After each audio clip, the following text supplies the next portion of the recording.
Hey guys, welcome back to the Dr. Mo Show. Today we are talking about retirement because I am of a certain age. If you don't know me in person, welcome. Welcome to the show. It's great to meet you. I am 50 years old, which means what we used to call a midlife crisis. I still don't have a good term for that, but I kind of hit it a couple years ago. And I talked about this in the last episodes about the situation with my grandmother. Well, today we're going to take a much more positive spin on what came out of this. We're going to sit in the gain rather than the gap, to quote Ben Hardy and Dan Sullivan's book. So, a couple of stories about retirement, right? We know traditional retirement. You work for a company, you stop working, they pay you a pension. If you're listening on sound without video, you can't see the look on my face, which is like pension. At some point, we're going to be like, what is that word pension? What does that mean? Well, we're almost there. They paid you money as a thank you for working for this company for so many years. And then you did things, went to the club, played golf, played tennis, and then you died. And that was sort of the life cycle of a human in the industrial age. So I'm going to offer a different path for those who want to take it. I was in a discussion with my financial advisor, who I love dearly, his assistant, and we were talking about my family's retirement plan. And it was very difficult to convey my desire to continue working. She really could not wrap her head around the fact of I don't know what retirement means. I just started a new career at 50. So, and it probably won't be my last one. My interests change. Dr. Mo does not change. Well, deep down, for sure. That's the first book. Happy first. Um, Dr. Mo does not change, right? My brand, myself, my motives, my passions, the way I do things is going to be the same. My interests will change for sure. So who knows how many careers we'll have on the other end. So we're in this discussion with my financial advisor, his assistant, and she tells me, she runs the numbers and she says, well, it looks like you'll have to live on about $5,000 less a year than I'm currently living on. And I said, wait. So you can predict that I'm going to need $500 less a month? Okay, that math was terrible. $1,000 less a month? No, it was right the first time. $500 less a month. One of my interests will not be teaching math. We're just going to say that. But you're going to tell me that you can predict in 15 years what my income will be first. Second, what I will be spending and what I will be doing. I just started a new company.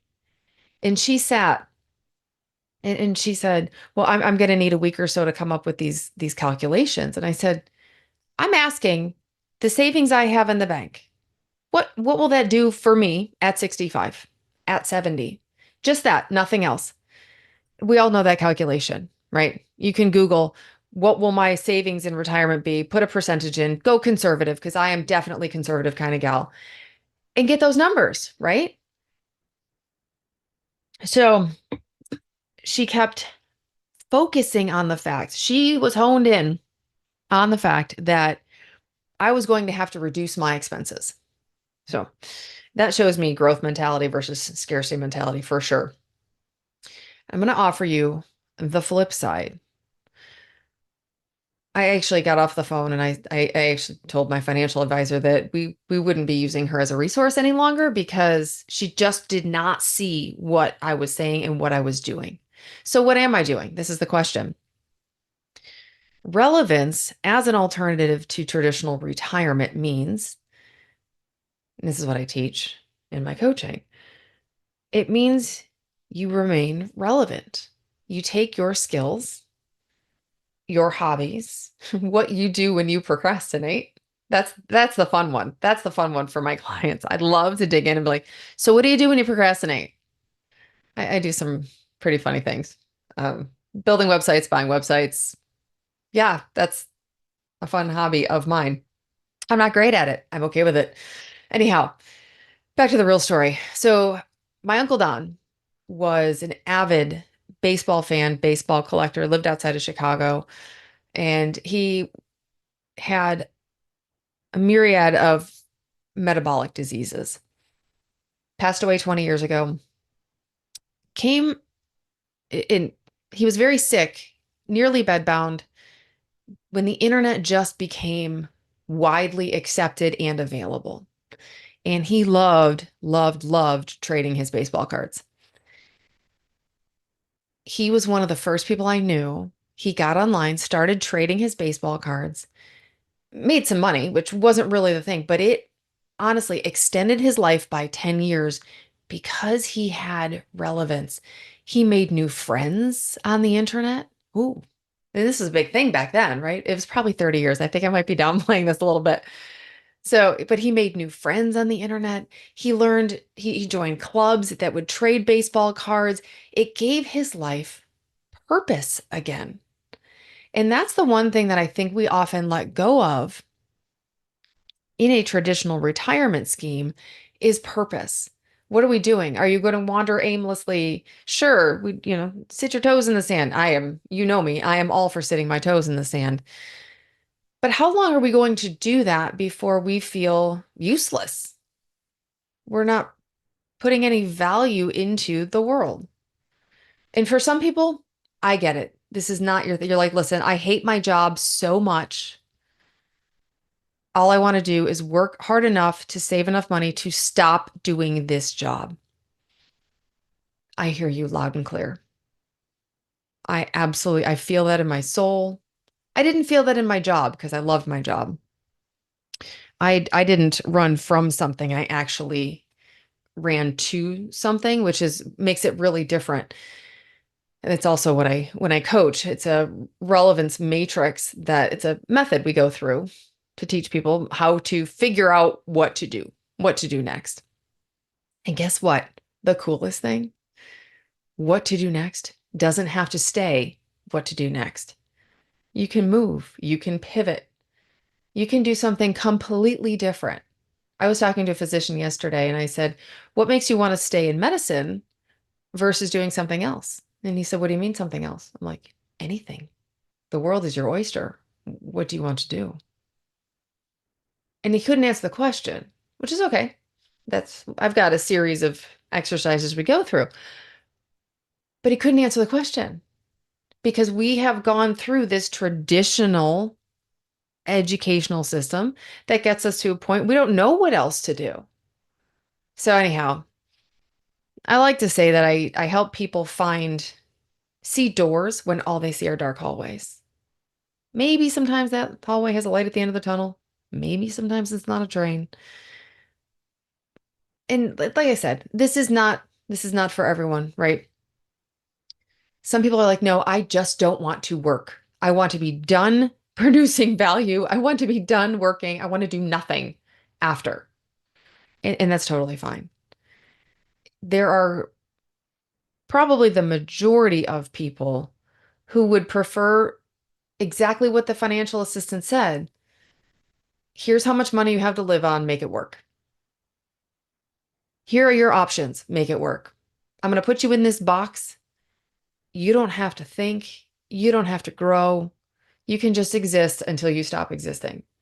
And honestly, that does sound like a relief in a lot of cases because we've spent so much time chasing things. If you are a highly educated professional, you know it was school, training, internships, externships, residency, all of it. It was always the next step, the next step. You want to chill, and that is completely valid. My alternative incorporates that chill into today. You don't have to wait until you have enough money. That's an entirely different podcast. What is enough, right? How do you know you have enough? So I just want to invite you to think, what if you could have the feeling of waking up being excited to do whatever it is that you're doing that day, because your thing is not going to be my thing. Sure, you've got to do some unpleasant things. I have a cat. I have cat litter, right? It's in there. It's the real world. We have to have unpleasant conversations. We have to have unpleasant tasks. That's another podcast on doing those tasks in service. That's an entirely different concept, but also valuable. But what if the alternative of relevance over retirement, you didn't have to wait 20 years? You could feel relevant today, see a future in which you remain relevant indefinitely, and then continue to actually have money coming in because you are producing value. You are using your experience. It's like going back to matriarchal societies when the grandparents were revered because of their wisdom, because of their knowledge, right? It's the same. You use your experience to help others who went through things, who are going through things that you went through. And you can hold a hand out to them and say, "Wait, I can help you." And it's worth your time. You grow, you form new relationships. Like my Uncle Don, you find your purpose and you use that purpose. One of my coaches talks about the expression of your purpose is fulfillment. I'm probably butchering that. My apologies. That when you use your purpose, when you live in your purpose, that is fulfillment. It's not doing nothing. It's not making a crap ton of money, although that's nice too. Because if you know if you're making a crap ton of money, it means you're producing value. You're helping. The more people you help, the more money you make, right? In most professions. I'm sure that feel free to leave in the comments rebuttals to that. I'm all for objections. Let her rip. I'll get some popcorn. Okay, I'm going to wrap up my talk on relevance. If you want more information on what I think, just shoot me a message. Send me a message on the socials and we can chat relevance, right? Because I believe staying relevant beats the shit out of retirement. All right. We'll chat soon. We'll see you next time.